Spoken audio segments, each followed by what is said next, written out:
Shields up, Ironbreakers. Murkan here coming at you with another video, and today I'm going to be bringing my review in progress of Armored Core 6. And some of you might be wondering, Murkan, why exactly is it a review in progress? Why haven't you finished the game yet? The reasoning is I'm not going to be rushing through it. I'm going to be taking my sweet time with Armored Core 6. I've been savoring this game like some fine wine, and I've been having an absolute blast. Now, I'm not the most veteran Armored Core player, but out of all of the mech games that I've ever played, Armored Core was actually one of my favorite ones simply because of the fast-paced action. Now, before we begin the review itself, I would like to thank Bandai Namco for providing me with early access to the game so that I could come up with some content for you guys, as well as there's going to be a full playthrough, a beginner's guide. There's going to be a podcast that I did with Fountain Cowboy, just like we've been doing a lot of podcasts talking about a lot of stuff, and naturally Armored Core 6. And yeah, there's going to be a lot of stuff coming for Armored Core 6, so hopefully you guys are excited. And at this point, a lot of you are probably wondering, so Rurikon, we've all been getting really hyped up about Armored Core 6. Does the game deliver?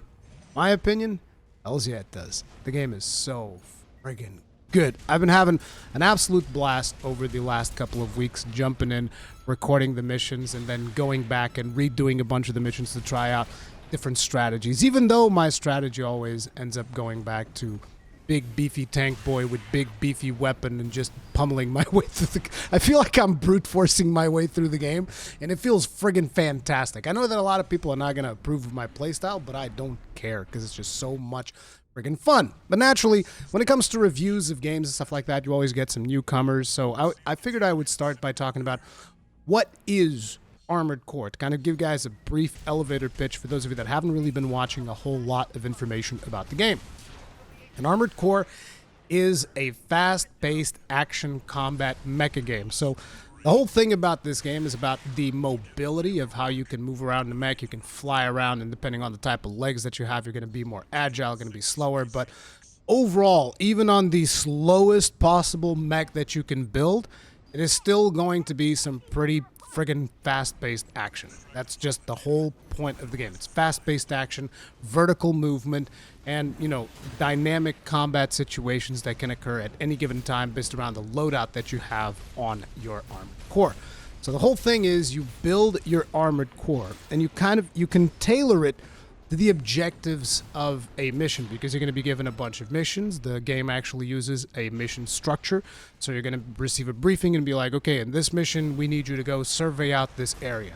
And for a survey run, you might think, oh, maybe I'll take like a faster paced mech or something like that. But then when you jump into the mission itself, maybe something unexpected happens. You're like, what could I bring to this particular situation that would actually optimize things a little bit in my favor? And that, to me, is kind of like the core experience of Armored Core 6, right? You deck out your Armored Core however you think is going to work best for you. Then you jump into the mission. You can either try brute forcing through it, even if your Armored Core is not the most appropriate for that mission, or if you find that, oh, this mission is just too hard, you can jump out of the mission, go into the assembly. In certain situations, you'll even be given like a checkpoint, at which point you'll be able to just like, oh, I'll just go into assembly, swap out these weapons, boom, continue, and, you know, just carry on. But the whole thing is about adaptability.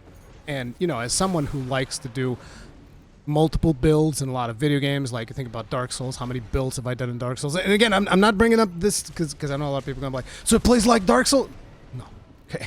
That's not the point that I'm making. I'm just saying in terms of like when you make builds, right, in Souls, and when you make builds in Monster Hunter, this is like the epitome of that, because there's almost no consequence in a lot of situations where it's like, oh, if now I have to respec, have to do these things. This game is all about respecking, so to speak. It's all about changing out parts and figuring stuff out as you go along, and it's really, really fun. The gameplay itself is super smooth, responsive, amazing. I'll be getting into more details into these subjects. This is just kind of like an intro, but the gameplay is silky smooth. The controls feel friggin' fantastic, and it's just an absolute blast. So let's get started. And as per usual, we're going to be starting talking about visuals, sounds, story, and then we're going to wrap things up with gameplay, which is obviously the most important part. So let's go right ahead. Visuals. What are the visuals looking like? Unlike what has been said in like some Effects for Life video a while back, the game looks absolutely stunning. I don't care like this whole conversation about, oh, it should be an Unreal Engine 5. My opinion, like, it should be on whatever engine they deem it to be the best for the game that they're trying to build. Standardization is not always a good thing. Specialization usually brings forth a lot better results. And in this case, I would definitely say that the game feels great to play. And to me, that is more important than like, oh, let's achieve just a little bit more visual fidelity. Because the game really doesn't need it. Due to the nature of how fast-paced it is, the game could actually afford to look way worse if it wanted to. But it doesn't. It looks absolutely fantastic. Now, I haven't really played it on PC. I know that Cowboy's been playing it on PC, and he's running it at like 4K 120 FPS. Obviously, on his beastly rig that he has. I'm not sure if that's going to be everyone's experience. But he says that on PC the game looks absolutely gorgeous, which is very easy to imagine because I've been playing on PlayStation 5. I believe that it's probably running, again, I'm not Digital Foundry, so I don't have like all of the technical specs and the software to analyze all that stuff, right? But I believe that it probably appears to me that it's running at like 1440p and it's running at 60 FPS on my case because I'm playing it in performance mode. There's also like a quality mode if you want to go through that, but I'm like, no, give me performance, give me all the frames possible, and in my opinion, that is definitely the way to play it. And due to the nature of how fast-paced the game actually is, a lot of times you're not even going to be able to really appreciate the finer details and all of the artistry that they've put into the visuals of the game, simply because you're just blasting fools at breakneck speed. But visually speaking, I think the game looks absolutely gorgeous. From an animation standpoint, I think the game animates beautifully, even though there's not really, how should I put it, this isn't like a third-person combat as in like you have this character and he's doing all these animations. You're a friggin' mech for all intents and purposes, right? But even then, like the subtle tilts that they do when the mech boosts sideways and whatnot, it feels just absolutely fantastic. Because here's the thing, when it comes to animations in a game that is as fast-paced as this, I think even more important than the quality of the animations, which is good, is how it feels to control, and it feels really, really good. Okay, so overall, visuals amazing, animations amazing. In terms of cutscenes, I haven't really seen enough to fully go super in depth. Like the few cutscenes that I have seen where there's like these big beefy boss fights and stuff, they're absolutely amazing as well. But I feel like I haven't seen enough of those yet to really get the full feel of the game. For context, according to what I've spoken with Cowboy, I believe I'm like halfway through the game at this point, maybe a little bit more than halfway. And everything that I've seen is pretty good, but there's just not that many cutscenes for me to actually give an opinion on. But the ones that I have seen are good. Now, in terms of sounds, the sounds are fantastic. Like, the one that I always have to bring up is the friggin' pile bunker, because I'm just like, listen, I'm a pile bunker junkie. As a matter of fact, in the podcast, you will definitely realize that, because that's pretty much all I talk about. Like, the moment I unlocked the pile bunker, I just threw all caution to the wind, and even though I don't think that my particular Armored Core loadout is the best for pile bunker usage, that's all I do. It's just all I do. Pile bunker, and the sounds of the pile bunker is like... Yeah, it sounds friggin' great. The boosters sound good, the shots sound good, the explosions sound good. The sound design is pretty friggin' good. If anything, I would like maybe an option. I don't know if that option's actually in the game. I don't think it is. I would like an option to potentially like maybe reduce the volume of some of the warning sounds. Not all of them, because sometimes the little warning beeps can get quite overwhelming. Like specifically because you'll get warnings whenever somebody is targeting you, which I definitely want to hear. But you'll also get a bunch of warnings like, oh, you're running low on energy, you're running... There's a lot of that. But I guess that is also kind of like part of the whole experience. I don't think it's necessarily a negative thing, but yep. In terms of voice acting, the voice acting is pretty good. One of the things that I did notice is that I felt that during the briefings there are some pauses that felt a little bit longer than they should have. I don't know if this is maybe a consequence of the Japanese translation to English or anything of that, because I seem to remember that even in the previous Armored Core that I played, the delivery cadence was kind of similar, so it might just be a design intent. To me, if I kind of wish that in briefings, it's not speak faster, but just don't have these long pauses that I've gotten. But in the podcast discussion, Cowboy told me he didn't experience that on PC. So I don't know if that's like something that, you know, for some reason on consoles there's a slower cadence to the briefing dialogue or what the situation is. But, you know, that would be like maybe my one minor complaint. The voice acting, though, absolutely stellar from what I've heard so far. And then when it comes to the soundtrack is really good. But there is something to it, which, again, I'm not saying this as a negative, but there's just this oppressive vibe that I get from the soundtrack, which sometimes even overwhelms me, and I'm like, bro, I need to take a break, because like because the soundtrack is really good. Like I told you guys in some of the coverage leading up to the release of the game, like I really enjoyed these kind of almost Blade Runner vibe that they were going for with the soundtrack. That definitely feels like that's the type of vibe they were going for on a lot of the trailer footage and in a lot of that stuff. And that is definitely what you're getting, but in a lot of situations they kind of like purposefully muffle the soundtrack in a way, and it just feels even more oppressive, like the whole weight of the world is weighing down on you, weighing down on you, and it's just it's heavy is what I'm getting at. It's good, but also heavy, and sometimes can feel like overly oppressive almost. Again, not saying this is a bad thing. That is the intent behind the soundtrack, I feel like, but it's really, really good. Now, in terms of story, naturally, we're not going to be jumping into any kind of spoilers.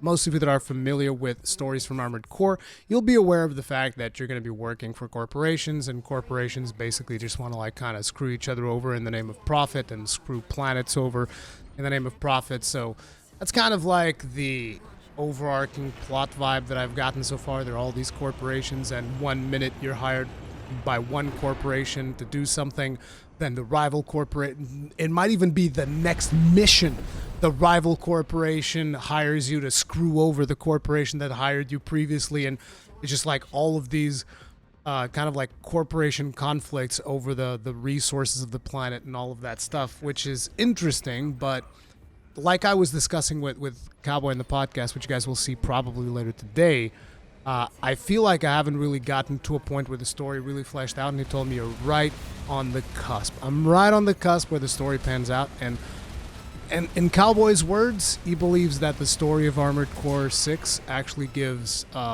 most of the other Armored Cores a run for their money. Like it's that good. Like he's super invested in it. And the interesting thing is that there are choices that you're going to be making along the way, and they are going to heavily influence the outcome of the game to the point where you will be getting different final bosses. And not just that, but even just the interactions that you have with certain characters. And these choices are actually made outside of missions, which was something that confused me a little bit, and I'll talk more about that in my beginner's guide. Because at some points in the experience, you're going to be given a choice of missions. They'll tell you, oh, choice. And they'll show you, like, there's always a mission list available to you, and say the mission list will have, like, 5 missions or something like that. And then the 2 bottom missions will show, like, this little symbol that indicates that there's a choice to be made. And I thought, oh, I'm going to go into the mission, and during the mission, I'm going to be given a choice. But no, you choosing which mission you take on, that is the choice. So there's that choice, and that is going to influence which corporations you're really focusing on, or what what faction you are assisting, because besides the corporations, there are other factions involved, and that will kind of dictate your story. But even inside the missions themselves, there are going to be choices that you are going to be making that will also have, I believe, an impact in the story. So this isn't just your linear story. There's going to be quite a bit of variation. And interestingly enough, some of the things that I discussed with Cowboy in New Game Plus, things actually also change even more, because the game does have a New Game Plus feature, and I'm not there yet. But when you do get to New Game Plus, there are scenarios that you've previously played that can play out differently because more things can happen in New Game Plus. So that was also very interesting, which kind of greatly increases replayability. And at this point, we're kind of just like touching up on gameplay. So I figured let's stop beating around the bush, jump into gameplay.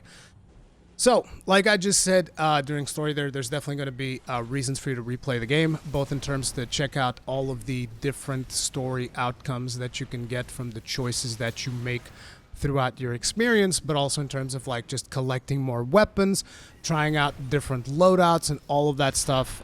Cowboy is currently sitting at probably by now over 80 hours, and by the time you watch this video, it wouldn't surprise me if you will have crossed like well over 100, because I'm recording this a little bit in advance. But yeah, I think I'm coming up. I should have actually checked before I recorded the video. It's just I'm a little bit overwhelmed with all of the content that I'm making, but I'm probably sitting at around somewhere 30 to 40 hours because I've been pretty busy over the last couple of days. 2 kids, summer break means you have no time to do anything at all, and I've still been live streaming, doing all this stuff. But overall, there's a lot of replayability there. There's a lot of reason to go back and redo content. There's a lot of stuff for you to grind if that is something that you're interested in. And yeah, in terms of replayability, you're absolutely covered. Now, some of you might be wondering what is the kind of like structure of the game. And like I mentioned, this is a mission-based game. So it's a mission structure. You're basically always on like some base somewhere, and it's just a menu, right? Your AC is docked, so to speak, and you're in a menu, and you get to like choose which missions to take. You get to go to assembly and change the loadout of your AC and just, you know, figure stuff out however you want, and then you go on missions. So mission structure means no open world. I've seen a lot of people talk about how, ooh, Armored Core needs to be open world, and it's like, I'm so tired of people thinking that every single game needs to be open world, because that's just a stupid concept. I think that the mission structure that this game goes for is actually a massive boon, because you can kind of like get a mission done reasonably fast if that is, you know, if you're just focusing on the main objectives, or you can take a little bit longer, look for hidden things, like sometimes there'll be secret chests and stuff on missions, or maybe take out secondary objective targets and those types of things. So basically what I'm saying is, like, you can take a mission like this and it can take you as long as you want, or you can do it as fast as you want, and that kind of like speedy type of mission, the advantage of that is that it allows you to jump back into the mission with a different loadout super fast if that is something that you want to do. Which initially I figured that I would have liked much more, oh man, I want to have like 1 hour long missions and all of this stuff. But after experiencing the game, it's like, no, I like missions like this, because what ends up happening is I will do a mission and I'll be like, oh, my setup was not really very optimal for this mission. Let's try something different. And then I'll go back to the assembly and be like, oh, let's try this weapon, let's try this thing. Because again, experimenting with builds is something that I love, and the kind of like short nature of the missions makes it very friendly towards you experimenting with things and jumping back into missions and repeating them over and over and over again.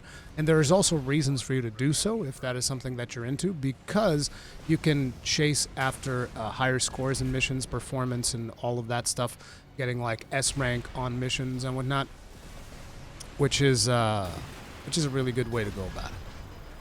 Now, the gameplay loop itself, like I've been talking about, you jump into a mission, you adapt to that mission, maybe you go back to the drawing board, change parts out. I think that gameplay is really good.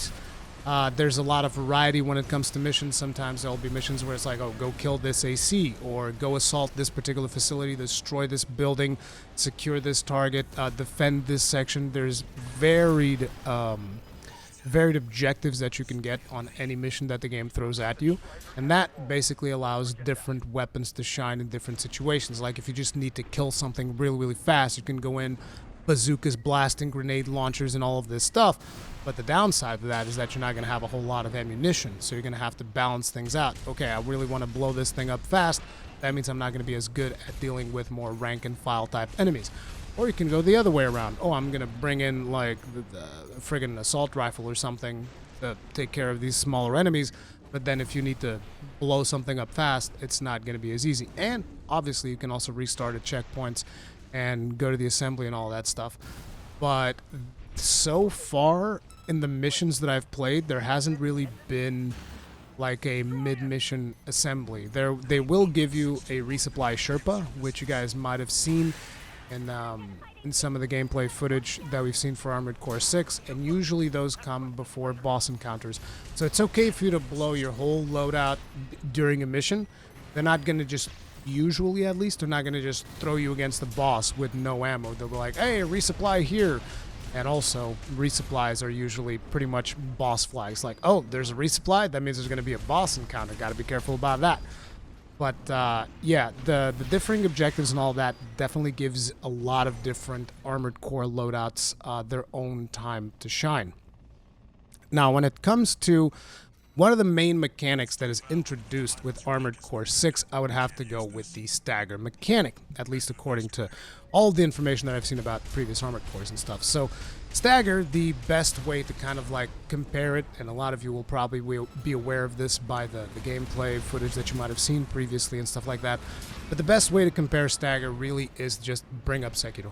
So Sekiro, you have that posture gauge whenever you parry an enemy, and parrying the enemy increases the thing, and then the gauge eventually breaks, and when it breaks you get to do a visceral attack on the enemy, or a killing blow, whatever they call it, and that deals massive damage. So the concept is fairly similar, but naturally you're not going to be doing executions on Armored Cores. So the idea is there is a stagger gauge, and you know, some of the things will give permanent damage to the stagger gauge, other things will do like burst damage to the stagger gauge, and then it will regen quickly. So there are ways and ways of like going through different weapons which have different stats that give different advantages when it comes to using the stagger system, but essentially it's all about deal more damage to enemy. As you deal more damage, the stagger gauge builds. And the idea is when you eventually break an enemy's stagger gauge, for starters, they'll get staggered for a couple of seconds, like very short window of time. And, you know, that's obviously a massive opening for you to go in and dish out some damage. But on top of it, during the duration of their stagger gauge blowing up, they're going to be more vulnerable to damage, and therefore there's other stats in the game. One of the stats I think is called direct hit, and direct hit, essentially what it does is you get to do a lot more damage during that short window where the enemy is staggered to all hell and back. And pretty much anything can get staggered, so even smaller units like MTs and all of that stuff, they can get staggered and you can do more damage. All the way down to the biggest bosses that I've fought so far, all of them also have like a stagger gauge. Well, some encounters... Wait, did it have a stagger gauge? I forget. There are some encounters that I'm not sure if they have like a one-to-one stagger mechanic, but there'll usually be things that kind of mimic stagger, even if there isn't a stagger gauge there. But fundamentally the idea is bust gauge, and after you bust gauge, big window of opportunity for big damage, and that is going to bring in a significant amount of skill, which I'm gonna be completely honest, I don't really have all of that skill yet, because a lot of times I'll blow up everything that I have to stagger somebody, and then there's nothing to follow through with damage. So that is actually going to require a significant amount of planning on your end to make sure that by the time you stagger somebody, you actually have something up. Like, you know, you don't want to have all of your weapons reloading or anything like that. You need to have a couple of weapons up to the moment that you stagger somebody, just unload on them super fast. Now, you don't necessarily have to just build everything around stagger. Stagger is just one of the mechanics in the game, and you can build around staggering stuff and then capitalizing when the AC gets staggered. But you can also just build for damage over time. And, you know, oh, whenever the stagger pops, I get a little bit of additional damage. So it's not... I know that there's probably going to be people that have played Armored Core before, and you're going to be going like, oh, now I have to just play this stagger game like I'm playing Sekiro or something. You don't have to play exclusively to the strengths of stagger, but the stagger mechanic is there, and it is pretty friggin' powerful, and there's a lot of advantages to using that mechanic. But, yeah. Overall, you guys at this point will have seen some gameplay in this video. You'll be seeing even more gameplay in the days to come. But overall, the gameplay is phenomenal from every aspect. This game is pretty much delivered on everything that I expected from it. And it's an absolute blast to play. I would highly recommend, if this looks like something that you're interested in, this is a super easy recommendation, maybe one of the easier recommendations of the year. And the thing is, I think that there's a lot of people that are still hoping against hope that you're going to jump in here and this is going to be just like Dark Souls because it even has a hard lock-on system and all of that stuff. And there are some intricacies to the lock-on system that I'm going to be bringing up in my beginner's guide if you're interested in learning more about that. But don't come into this expecting Souls. I cannot emphasize this enough. You're going to have a bad time if you just jump in here and it's like, oh, it's mech Souls. It ain't. Okay, trust me, it ain't. Okay, you're going to be spending a lot of time in the assembly, trying out different parts, trying out, you know, different leg styles, unless you're me, because I just play Tank Boy all the time. And some of the footage that you've even seen in this video where I'm either playing the spring chicken, so reverse jointed legs, or the tetrapod hover mode and all of this stuff, you're probably looking at it as like, man, Rory sucks at this game. Yeah, because I don't play those legs at all. I only play tanks, okay? Because that's just where I get the most fun, and it's definitely not the best way to play it. Trust me. Don't play this game like I'm playing. You're probably going to end up having a bad time. Like, actually adapt and change your legs. Don't be me. And I know that some of you are going to hear that and going to be like, challenge accepted. You know, do what you want. Have fun with it. But basically, super well-made game. Cannot recommend it enough. And expect a lot more content on Armored Core 6 in the channel. In case you're still on the fence or you're just curious about the game, then be sure to check it out. Subscribe, bell notification icon, all of that jazz. And also make sure to check out Fighting Cowboy's channel for Armored Core content because, yeah, he's going to be taking way deeper dives even than me because he is so addicted and passionate about it. It's completely insane. But yeah, that's going to be it for now. If you guys enjoyed the video, hit the like button, subscribe, bell notification icon, all that jazz. I'll see you guys in the next one. Stay strong, stay safe. Peace out.